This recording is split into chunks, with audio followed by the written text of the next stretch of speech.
যুবক ভাইরে, আমার জনম দুঃখিনী মা যেদিন আমার বিদায় দিয়ে দেয়, আমার মা বলছিল, ইলিয়াস রে, আমি তোরে দুধের দাবি ছেড়ে দিলাম গো বাবা। দ্বিতীয় নাম্বার আর একটা কথা, তুমি যদি কোনোদিন টাকার মালিক হও, মসজিদ মাদ্রাসা বানাইও বাজান রে, নৌকায় উঠাই দেওয়ার আগে আমার মায়ের ওয়াজ জীবনে বহুত শুনছো, মায়ের ওয়াজ আর শুনাইতে চাই না। শুধু একটা কথা বলবো, এই মসজিদের কারণে আমার মা আমারে নৌকায় উঠাই দেওয়ার আগে, কারণ মাদ্রাসায় যাওয়ার আগে খেওয়া নৌকায় উঠতে হয়, খেওয়া নৌকায় উঠার আগে খেওয়া নৌকার মাঝিরে বলছিল, খেওয়া নৌকার মাঝি, 5 জন যাত্রী নাও, 1 টাকা করে 5 জন লও, আমার ইলিয়াস রে তুমি পার করবা একা। 5 টাকা দিলাম। আমি তো রাগ করছিলাম না, 5 টাকা আমার একা হতে পারে তোর সাথে জীবনের শেষ দেখা। যদি আমি মরে যাই, আমার কবরের পাশে দাঁড়াই দাঁড়াইয়া যে সূরাগুলো আমার মুখস্থ করাইছ, এই সূরাগুলো পড়বি। আমার মা তো তখন জানতাম ওই কটাই জানি, আমি আর জানি এটা মা তো জানতো না। আমি তো 12 বছরের মক্তবে পড়ি। তুই যে কটা আমার মুখস্থ করাইছ, ঠিক ওই সূরা কটা পড়েই আমার কবরের পাশে দাঁড়িয়ে দাঁড়িয়ে দোয়া করবি। যুবক ভাই, তোমার এই কলিজার ইলিয়াসুর রহমান জিহাদির কথা শুনে এই 2 ঘন্টা 2.5 ঘন্টা চাতক পাখির মতো তাকায় আছো, আমার চেহারা দেখার জন্য নয়। খাওয়া দাওয়া বাদ দিয়ে বসে আছো আমার চেহারা দেখার জন্য নয়। এই যে আমার কলিজার টুকরা আলেম ভাইরা, তালিব ইলম ভাইরা, এত বড় বড় মুজাদ্দিদ, মুহাক্কিক, মুদাক্কিক, এত বড় বড় আলেম, কারিউল কুজ্জা বসে আছে আমার চেহারা দেখার জন্য নয়। বাংলাদেশে অনেক বক্তা সুপারস্টার আছে, 2 ঘন্টার ভিতরে আধা ঘন্টা ওয়াজ করার পরে মাঠ খালি। ইলিয়াসুর রহমান জিহাদির মাহফিল থেকে কেন আল্লাহ উঠায় না, তার কারণ আছে। আমার অ্যাকাউন্টে মায়ের দোয়া ভরপুর। আমার এলেম কালাম নাই, কিন্তু আমার মায়ের দোয়া আমার অ্যাকাউন্টে আছে। এই কারণেই তুমি আল্লাহর রহমতে বসে থাকো।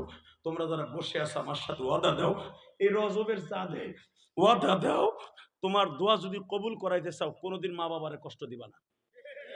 টেকে রাজি আছো? দেখে আল্লাহকে হাত তুলে দেখা ভাই, দেখা দেখা দেখা কলিজা দেখা।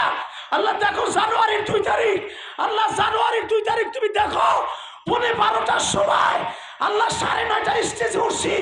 জানুয়ারির 3 তারিখ, জানুয়ারির আজকে 3 তারিখ, জানুয়ারির 3 তারিখ হাজার হাজার মানুষ এই বেলকুচিতে বসে, সিরাজগঞ্জে বসে, আজমরায় বসে, এই মসজিদ দারুস সালামে তোমার পাগলগুলি কাজ চিল্লাইছে। আল্লাহ একটা লোক ময়দান ছেড়ে যায় নাই, আমার আলেম ভাইরা যায় নাই, আমার কলিজার টুকরা কোরআনের পাখি আলেমরা যায় নাই, আমার বাম পাশে বসা হাজার হাজার আলেমের উস্তাদ কোরআনের পাখি যায় নাই। আল্লাহ যারা বসে আছে এই কোরআনের পাখির ওসিলায় আজকে জানুয়ারির 3 তারিখ তুমি আমাদের জীবনের গুলো মাফ করে দাও, আমাদের মা বাবাকে মাফ করে দাও, আমার মা বোনদেরকে মাফ করে দাও, আমার মা বোনদের সন্তানগুলোকে আলেম বানিয়ে দাও, আমার মার মতো একটা আলেম বানিয়ে যাওয়ার তৌফিক দান করো।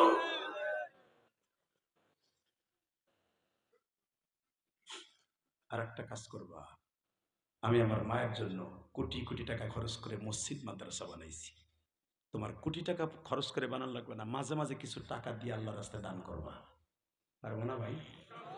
পারবি ভাই? এত টাকা পয়সা বেতন পাস, সারাদিন কাজ করো, সেই যে এটা টাইনা টাইনা হাতের ভিতরে ফুসকা পড়ে যায়, বউ নিয়ে খাওয়াস, তোর কষ্টের টাকা দিয়া তোর বউ এমবি কিনা তার নাঙের সাথে প্রেম করে। কারে খাওয়াইতেছ? সবচেয়ে বড় সুন্নিরে খাওয়াইতেছ, সবচেয়ে বড় শত্রুরে খাওয়াইতেছ, সবচেয়ে বড় তোর শত্রুরে খাওয়াইতেছ। তোর কষ্টের টাকা দিয়ে এমবি কেনে, মগির মাইয়া মগি তোর সাথে 1 মিনিট খবর লয় না, সারা দিনের ভিতরে, সারা রাতের ভিতরে, আর নাঙের লাগে সারা রাত টিকটক করে। কোন বদমাস মহিলারে খাওয়াস? জানি মহিলারা না আজান দিয়ে বকবো, যে মহিলা আমার পাক করে খাওয়াইছে ও কবে যেটা জানলে এই পাটাটার আমি খাওয়াইতাম না আজকে। বাস্তব কথা বলে দিয়ে যায়, যুবক তোর পাও দুলে ধরছি, কে তোর বান্ধবী? একমাত্র বান্ধবী হল আমার আল্লাহ। 1 নম্বরে বান্ধবী তোর মা বাবা, তাদের খেদমত করবি ইনশা ইনশা ইনশা। 30টা আমার মা তো মুখস্থ ছিল 13-14টা, কিন্তু সহি ছিল না বাবা। আমি আমার মায়ের সহি শুদ্ধভাবে পড়াইছি, পড়ে মায়ের বলছি, মা এখন তোমার পড়াটা মোটামুটি ভালো মা। তখন আমার মা বলে, কিয়ামতের মাঠে যদি আল্লাহ জিগায় আমি কুমু আমার ইলিয়াস আমার ওস্তাদ।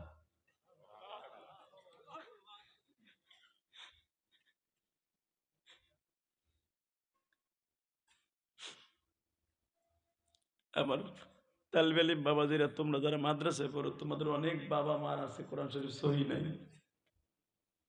লজ্জা শরমের কথা না ভাই।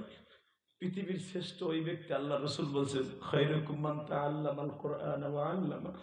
পৃথিবীর সবচেয়ে দামি ওরা যারা কোরআন শেখে এবং শিখায়। লজ্জা শরম বাদ দিয়ে মার কাছে যে বলবা, বাপের কাছে তো ডরে কইতে পারবা না, আমি জানি। আব্বা, মা তুমি কোরআন শরীফ পড়ো তো। তোমার মা দেখবা পড়তে পারে না, তখন কইবা আসো আমার কাছে, 4টা সূরা অন্তত পড়া ফরজ মা, 4টা সূরা ওয়ারাত্তিলিল কোরআন তারতিলা, 4টা সূরা সহি শুদ্ধভাবে পড়া ফরজ মা। 30টা সেকেন্ড আমি বলবো। যতগুলো আলেম এখানে আসছেন, আমি আপনার পায়ের ধুলের সমান না।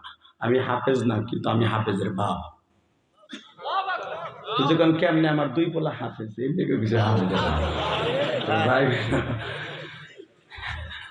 আমার বড় ছেলে বাংলাদেশ থেকে মাত্র 7 মাসে হাফেজ হয়েছে, মিশরে আল আজহার বিশ্ববিদ্যালয়ে পড়ে ফিকহ মুফতি পড়ে বাংলাদেশে এসেছে। ছোটটা একেবারে এবার হাফেজ হলো আল মারকাজুল মাদ্রাসায় বসে, আহমদুল্লাহ শাহ সাহেব মাদ্রাসায়। আলহামদুলিল্লাহ। তাহলে আমি হাফেজের বাপ না? আমি হাফেজ না, কিন্তু হাফেজ বাপ। আবার অনেকে সেট করে বসছিল, তুমি হাফেজ না, কোরআন শরীফ পড়তে না, হাফেজ বাপ। এই দিক দিয়ে হাফেজের বাপ। লিল্লাহে তাকবীর, লিল্লাহে তাকবীর। 2টা পাও ধরে বলবো, যুবক আমার সাথে ওয়াদা দে, এই কোরআনের রাহক বাহক যারা, এই কোরআনকে বুকে নিয়ে 24 ঘন্টা যারা ঘোরে, তোর ইমামতি করে, কোনোদিন তাদের দিকে চোখ তুলে তাকাই একটা বকা দিবি না। রাজি আছো? কোনোদিন 5 ওয়াক্ত নামাজ কামাই দিবি না। হাত তোল। লিল্লাহে তাকবীর, লিল্লাহে তাকবীর। নামাহা 2 নাম্বার আরেকটা কাজ, 3 নাম্বার আরেকটা কাজ করবি, যতদিন বাঁচবি মা বাবার চেহারার দিকে তাকাইয়া মাঝে মধ্যে চাইয়া থাকবে এইভাবে। গোসল করে যাইয়া মার চুলের মধ্যে তেল দিয়ে দিবি। আমি পারি না, আমি দিছি আমার জীবনে।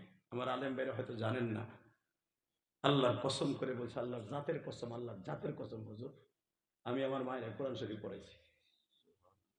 কেমনে পড়াইছি? আমার মা আলেমের মাইয়া ছিলেন, আল্লামা শামসুল হক ফরিদপুর নিজের হাতে গড়া ছাত্র আমার নানা মৌলানা শহীদুল ইসলাম গোপালগঞ্জে। কিন্তু আমার নানার 2টা মাইয়া তো আল্লাহ দিতে দিতেও আমাদের পড়ে নাই। আর ওই জামানে পড়ার তো সিস্টেমও ছিল না, মহিলা মাদ্রাসাই ছিল না, নানায় পড়ায় নাই, মসজিদও দেয় নাই, আল্লাহ ছিল আমার মাইয়া আদর করতে করতে। মা যখন শুনলো কোরআন শরীফ সহি শুদ্ধ না থাকলে নামাজ কবুল হইব না, আমার মা আমারে বললো, ইলিয়াস রে, তোরে মাদ্রাসায় দিছে, আমি তোরে উস্তাদ বানানো, তুই আমারে পড়াবি। ভাই আমি কেবল 6 মাস মাদ্রাসায় ভর্তি হয়েছি, বাড়িতে আসলে আমার মা কয়, তুই কোরআন শরীফ কোন কোন সূরা পারস? আমি বললাম, মা আম পারা প্রায় মুখস্থ হয়ে গেছে, মস্ক করছি মা। আমার মা কয়, তুমি পড়ো আমি শুনি। আল্লাহর কসম, আমার মা বড় আসছে পারাটা নই, আমার সামনে বসে কয়, ইলিয়াস তুই পড় আমি শুনি। আমি পড়ি, আমার মা পড়ে, আলাম তারা পর্যন্ত আমার মায়েরে আমি মাদ্রাসার ছুটিতে আইয়া মুখস্থ করেছি।